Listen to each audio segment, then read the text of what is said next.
ഈ chest mount അല്ലെങ്കിൽ chest സ്ട്രാപ്പിന് 300 രൂപയുള്ളൂ. സത്യത്തിൽ 300 രൂപയുടെ പ്രോഡക്റ്റ് എന്ന് കേൾക്കുമ്പോൾ എനിക്ക് വലിയ പ്രതീക്ഷയില്ല. സാധാരണ ഇത്തരത്തിലുള്ള ചീപ്പ് ഐറ്റംസ് എല്ലാം ഒന്നുകിൽ ലൂസായിരിക്കും അല്ലെങ്കിൽ അതിൻ്റെ ബിൽഡ് ക്വാളിറ്റി അത്രയ്ക്ക് മോശമായിരിക്കും. എന്നാൽ ഇത് അങ്ങനെ ഒന്നുമല്ല. മാർക്കറ്റിൽ ഇതേ സിമിലർ ഒരുപാട് ഐറ്റംസ് ഉണ്ട്. ഈ പ്രൈസിന് കിട്ടുന്ന ഈ ചെസ്റ്റ് മൗണ്ട് വർത്താണോ അതോ ഇതിലും പ്രൈസ് കൂടിയ വേറെ ഒരുപാട് പ്രോഡക്റ്റ്സ് ഉണ്ട്, അതൊക്കെ വാങ്ങേണ്ട ആവശ്യമുണ്ടോ എല്ലാം നമുക്കിന്ന് നോക്കാം. ഈ ചെസ്റ്റ് സ്ട്രാപ്പിന്റെ പ്രത്യേകത എന്ന് വെച്ചാൽ ഇതിൽ ആക്ഷൻ ക്യാമറ വെക്കുന്നതിനൊപ്പം തന്നെ നമ്മൾ സ്മാർട്ട് ഫോണും ഇതിൽ മൗണ്ട് ചെയ്യാൻ പറ്റും. ഇതുപോലെ എല്ലാ സ്ട്രാപ്പിന്റെയും മെയിൻ പ്രയോറിറ്റി നമുക്ക് കംഫർട്ടാണ്. ഈ 300 രൂപയുടെ സ്ട്രാപ്പ് ആയതുകൊണ്ട് തന്നെ മെറ്റീരിയലൊക്കെ കാണുമ്പോഴേ നല്ല ചീപ്പാണ്.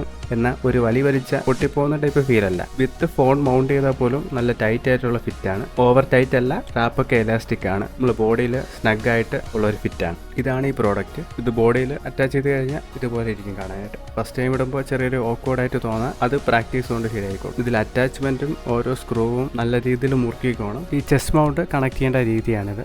ഈ വരുന്നത് യൂണിവേഴ്സൽ അഡാപ്റ്ററാണ്. ഗോപ്രോ, DJI, Insta360 ഇതിൻ്റെ എല്ലാ അഡാപ്റ്ററും യൂണിവേഴ്സലി കമ്പാറ്റബിൾ ആണ്. ഈ കാണുന്ന സ്മാർട്ട് ഫോൺ അഡാപ്റ്ററിൻ്റെ റെഗുലത്തെ ത്രെഡ് ലൂസാക്കി എടുത്താൽ മതി. അപ്പോൾ കിട്ടുന്ന അഡാപ്റ്റർ നമുക്ക് Insta360 യൂസ് ചെയ്യാൻ പറ്റും.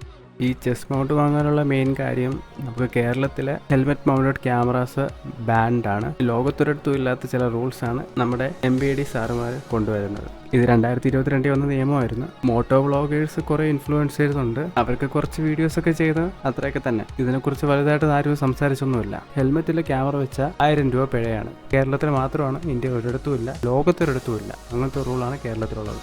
ഇതിനെക്കുറിച്ച് അധികം പേര് ചോദിക്കുന്നില്ല. പിന്നെ ആക്ഷൻ ക്യാമറയ്ക്ക് യൂസ് ചെയ്യുന്നത് കുറച്ച് നീഷ് ആയിട്ടുള്ള ഓഡിയൻസ് ആണ്. അങ്ങനെ വലിയ പോപ്പുലർ ആയിട്ടുള്ള, അങ്ങനെ വലിയൊരു ഹ്യൂജ് ആയിട്ടുള്ള ഓഡിയൻസ് ഇല്ല. അതുകൊണ്ട് ആരും ഇതിനെതിരെ അവരെ വോയിസ് ആയിട്ട് തുറക്കുന്നില്ല. ഈ വീഡിയോയിൽ അതിലോട്ട് അധികം പോകുന്നില്ല. ഈ കാണുന്ന മൗണ്ട് നമുക്ക് ഈ ചെസ്റ്റ് സ്ട്രാപ്പിൽ മുകളിൽ കൂടെയും താഴെ കൂടെയും കണക്ട് ചെയ്യാൻ പറ്റും. ഇതൊരു ക്ലിപ്പ് ഓൺ ഡിസൈനാണ്. ഒരു ക്ലിക്ക് എന്ന സൗണ്ട് കേൾക്കും, കണക്ട് ആയി കഴിയും. ഈ കാണുന്ന മൊബൈൽ മൗണ്ട് അല്ലാതെ രണ്ടാമതൊരു അഡാപ്റ്ററും കൂടെ വരുന്നുണ്ട്. ഈ അഡാപ്റ്ററിൻ്റെ ബെനിഫിറ്റ് നിങ്ങൾക്ക് എൻ്റെ പൊസിഷൻ ഫൈനായിട്ട് ട്യൂൺ ചെയ്യാൻ പറ്റും. ആക്ഷൻ ക്യാമറ യൂസ് ചെയ്യാൻ കുഴപ്പമില്ല. എന്നാൽ സ്മാർട്ട് ഫോൺ വയ്ക്കുന്നെങ്കിൽ ഞാൻ ഈ അഡാപ്റ്റർ യൂസ് ചെയ്യാൻ സജസ്റ്റ് ചെയ്യത്തില്ല.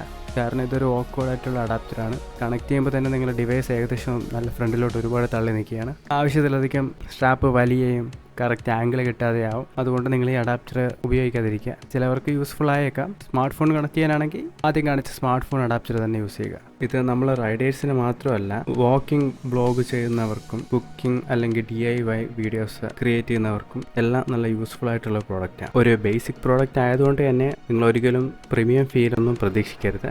എക്സ്പെക്റ്റേഷൻ നല്ല കുറച്ചിട്ട് വേണം ഇങ്ങനത്തെ പ്രോഡക്റ്റ് ഒക്കെ വാങ്ങാൻ. ഇതൊക്കെ ജസ്റ്റ് വർക്കാവും, അത്ര മാത്രമേ നിങ്ങൾ പ്രതീക്ഷിക്കാവൂ. നമ്മളൊരു ഫോൺ കണക്ട് ചെയ്താൽ അല്ലെങ്കിൽ നമ്മൾ ആക്ഷൻ ക്യാമറ കണക്ട് ചെയ്താൽ നമ്മൾ റൈഡിൻ്റെ ഇടയിൽ ഊരിത്തെറിച്ച് പോകത്തില്ല. അതുകൊണ്ട് നിങ്ങളൊരു ബിഗിനർ ആണെങ്കിൽ ഒരു POV ഷോട്ട് ട്രൈ ചെയ്യാൻ താല്പര്യമുണ്ടെങ്കിൽ ഈ ഒരു ഓപ്ഷൻ നോക്കാം. എന്നാൽ ശരി, ബൈ.